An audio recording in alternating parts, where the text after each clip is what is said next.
Welcome, new students, to the University of Windsor. My name is Danielle Matias, and I'm an academic advisor in the Central Advising Office. Currently, my colleagues and myself are working remotely from home. Once campus reopens, you'll be able to find our offices in the lower level of Dillon Hall, so be sure to stop by and say hello.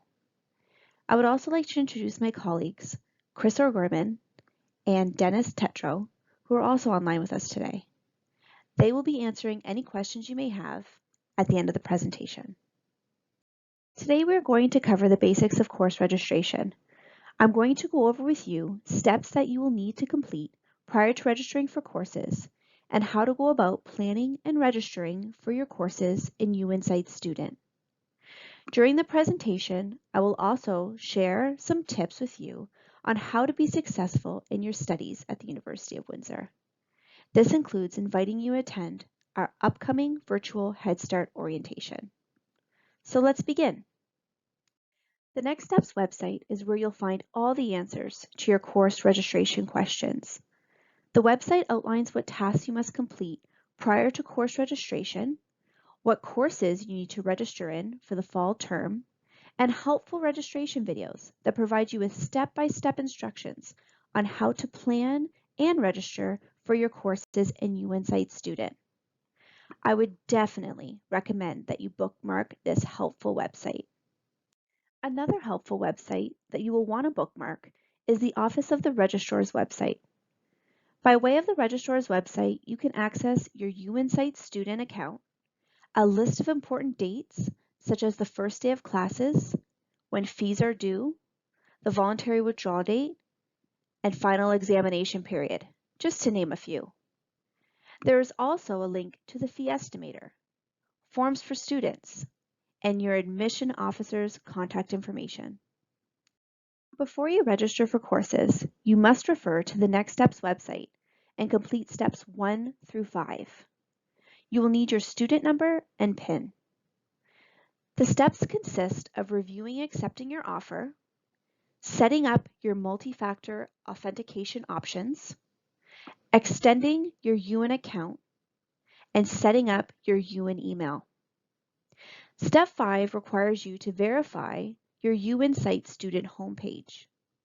This will be activated a few weeks before registration opens, which is in late May for the fall 2020 term. You'll know your student homepage is activated when you can select it from the Homepage drop-down menu. Now that we have completed steps 1 through 5, we can now tackle step 6, which is planning your courses in UWindsor Student. Beginning May 20th, 2020, you can start planning your fall courses using the shopping cart feature in UWindsor Student. Before you start planning your courses, please watch registration videos number 3 and 4. To access the videos, please visit the Next Steps website and scroll down to the bottom of the page. Be sure to check out our registration videos on YouTube. The videos are short and provide step-by-step instructions on how to plan and register your courses in UWindsor Student. Now let's start planning your fall courses.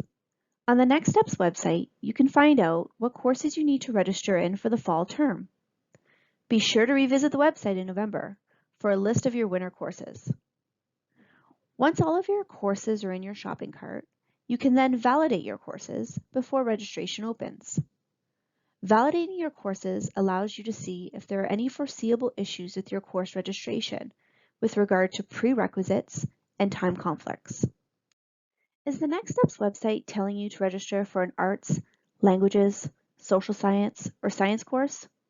Are you unsure of what course to take? The website will also provide you with a list of course options. If your progress report states that you need to take a course from any area of study, it means just that. Just keep in mind that some courses may have prerequisites. Now let's look at a couple examples of how our students have used the Next Steps website to plan their courses. Fatima was accepted into the Honors in History program. Please refer to the screenshot from the Next Steps website on the left-hand side.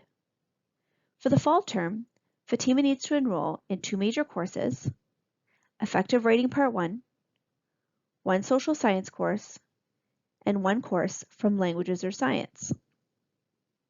Now let's check to see how Fatima did with her course registration. Please refer to the right-hand side of the screen. She registered in 2 major courses, Past to Present Understanding History, and The World in the 20th Century, 1945 to present. She registered in Effective Writing Part 1. She decided to take Introduction to Psychology as a social science for her social science elective, and she chose not to register in a language course, but rather Natural Hazards and Disasters to count as a science elective. Great job registering for courses, Fatima.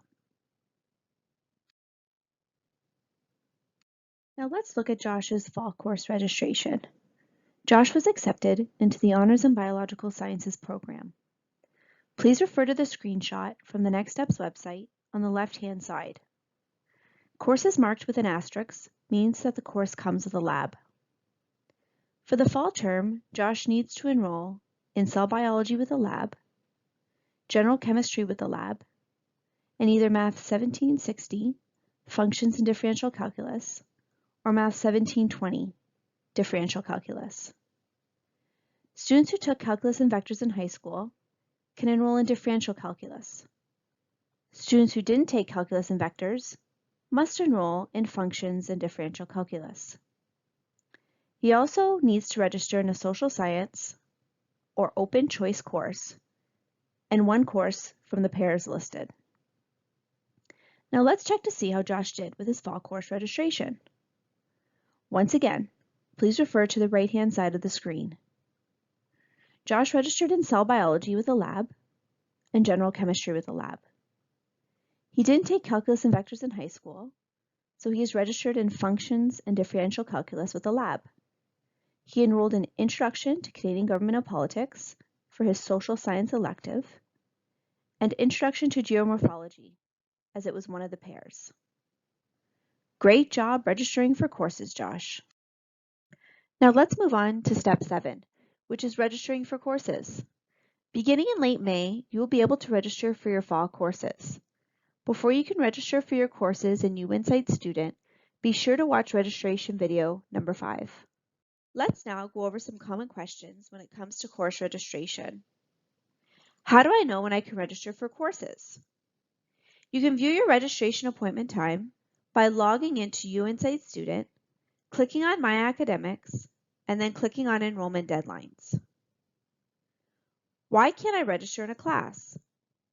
You may be unable to register in a course due to a variety of reasons, including a time conflict. You may require instructor permission. The class could be restricted to students in a specific program or level of study. You don't meet the prerequisite requirements, or you haven't extended your UWindsor student account. What do I do if I'm on a wait list? You can always register in a backup class. If you are registered in 5 courses, be sure to use the swap class feature. When your turn is up on the waitlist, the system will automatically drop your backup course for the waitlisted course. If you don't use the swap class feature, you will lose your spot on the waitlist. What do I do if I don't feel prepared for my biology, math, physics, or chemistry course because of COVID-19? Check out Continuing Education's UWindsor Prep Program. They are offering short, non-credit prep courses in advanced functions and problem-solving techniques, physics, biology, chemistry, and Microsoft Excel for university.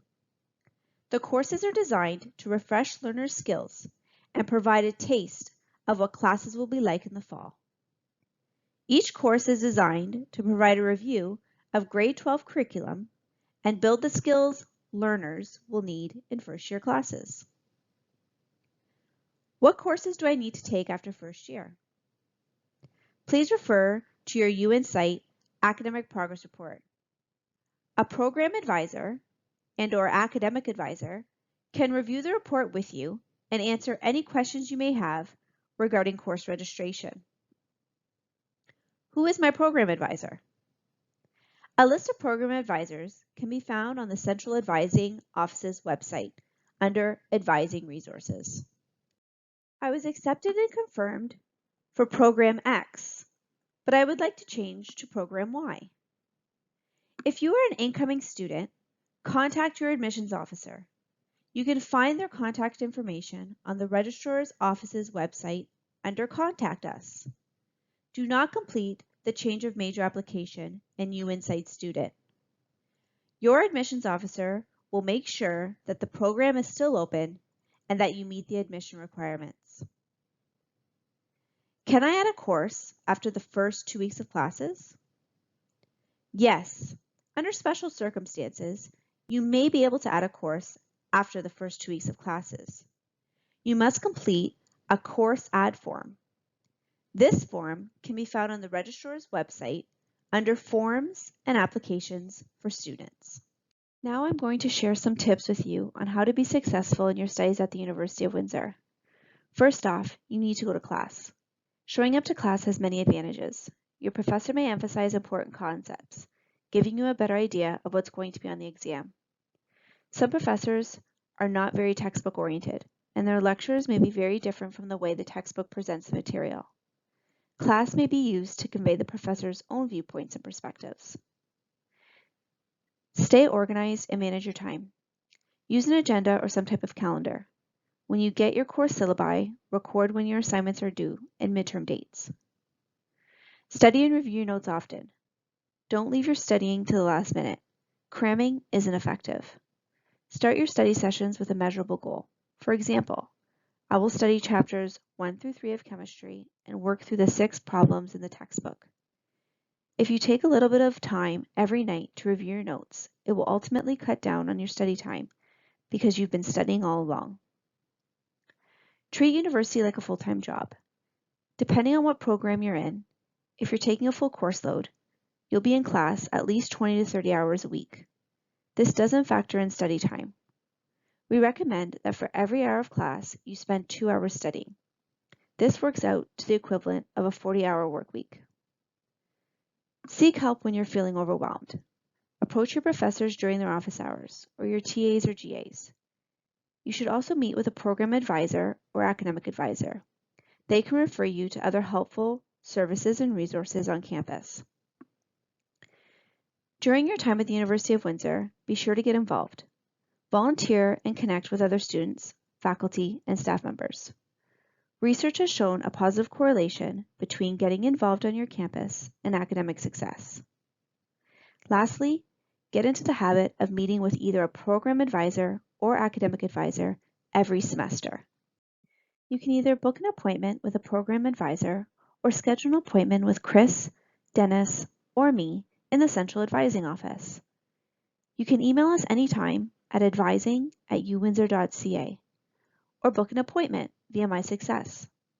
We also host an online chat through Blackboard Collaborate, Monday to Friday from 2 to 4 p.m.